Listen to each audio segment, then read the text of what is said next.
Assalamualaikum warahmatullahi wabarakatuh. Perkenalkan, nama saya Tania Putri Agustin. Nomor induk mahasiswa 22060110 dengan prodi Pendidikan Guru Madrasah Ibtidaiyah. Nah, di sini saya akan menjelaskan materi kelas 3 Madrasah Ibtidaiyah tentang ciri-ciri makhluk hidup.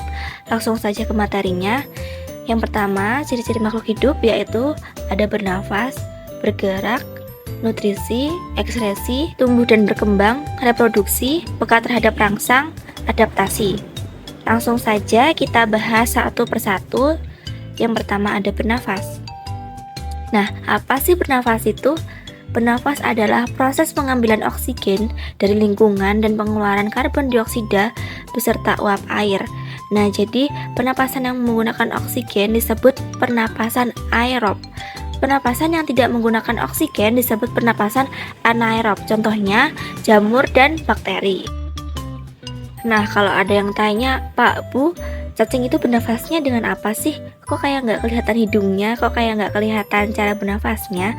Nah, jadi cacing itu bernafas menggunakan kulit. Lalu ada juga ikan menggunakan insang. Jadi berbeda dengan manusia yang menggunakan paru-paru.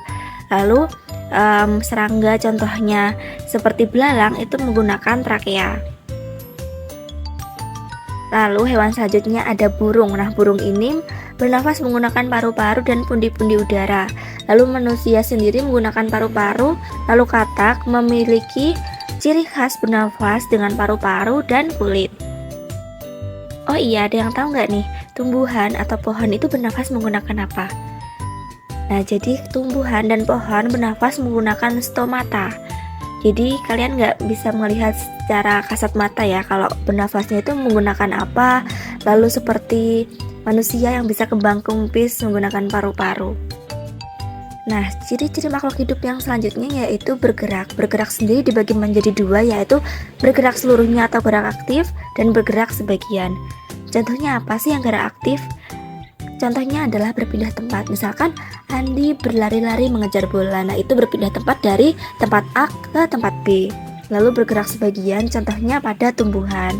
Jadi tumbuhan itu nggak bisa bergerak kayak berjalan gitu, nggak bisa. Tapi bisanya bergerak diikuti oleh angin. Contoh gerak semu pada tumbuhan itu apa sih? Nah, bisa juga contohnya menggunakan daun putri malu.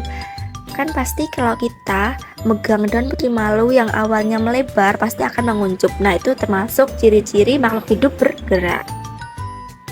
Lalu contoh lagi ada bunga matahari yang bergerak mengikuti arah matahari. Nah, itu juga ciri-ciri makhluk hidup bergerak. Ciri-ciri makhluk hidup selanjutnya yaitu membutuhkan nutrisi.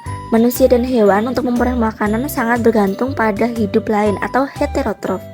Tumbuhan dapat membuat makanan sendiri dengan memanfaatkan bahan-bahan anorganik dari sekelilingnya, dibantu oleh energi cahaya yang berasal dari matahari. Makhluk hidup yang dapat membuat makanannya sendiri disebut autotrof. Lalu ciri-ciri makhluk hidup yang selanjutnya mengeluarkan zat sisa atau ekskresi. Semua makhluk hidup mengeluarkan zat sisa yang berasal dari proses metabolisme yang berlangsung dalam tubuh. Zat sisa dari tubuh dikeluarkan melalui proses pernapasan atau respirasi, ekskresi, dan difaksasi. Proses pernapasan mengeluarkan zat karbon dioksida dan uap air. Proses ekskresi metabolisme mengeluarkan urin. Difaksasi adalah proses pengurangan sisa-sisa pencernaan yang berupa feses. Nah, yang selanjutnya ada tumbuh dan berkembang. Nah, ini bisa dilihat dengan kasat mata ya. Sifat-sifat pertumbuhan yang pertama yaitu kuantitatif, berat, tinggi, besar, volume, dan ukuran. Nah, ini biasanya bisa dilihat pertumbuhan, misalkan contohnya dari manusia, misalkan dari balita ke dewasa seperti itu. Lalu ada irreversible, tidak dapat kembali ke bentuk semula. Jadi sifat pertumbuhan itu tidak dapat kembali ke bentuk semula. Jadi yang dewasa tidak akan bisa kembali ke balita. Ada contoh nih dari siklus hidup ayam yang awalnya jadi telur, lalu menetas, kemudian menjadi ayam yang kecil atau anak ayam, selanjutnya tumbuh menjadi ayam dewasa. Ciri-ciri makhluk hidup selanjutnya yaitu berkembang biak. Berkembang biak atau reproduksi adalah kemampuan makhluk hidup untuk menghasilkan keturunan. Cara berkembang biak dibagi menjadi dua, yaitu generatif dan vegetatif. Generatif sendiri juga dibagi menjadi dua, induk jantan dan induk betina. Lalu vegetatif yaitu satu induk. Ciri-ciri makhluk hidup selanjutnya yaitu peka terhadap rangsangan. Iritabilitas peka terhadap rangsang adalah kemampuan makhluk hidup untuk memberikan tanggapan atau respons terhadap stimulus yang diterimanya dari lingkungan. Indra merupakan alat tubuh yang peka terhadap suatu rangsangan. Alat indra pada manusia dan hewan antara lain rangsangan cahaya, rangsangan gentaran suara, rangsang bau, rangsang panas, dingin, sentuhan, tekanan, dan luka, lalu rangsang rasa, pahit, manis, dan asin. Ciri makhluk hidup yang terakhir adalah adaptasi. Nah, adaptasi adalah kemampuan makhluk hidup untuk menyesuaikan diri terhadap perubahan yang terjadi dalam lingkungannya.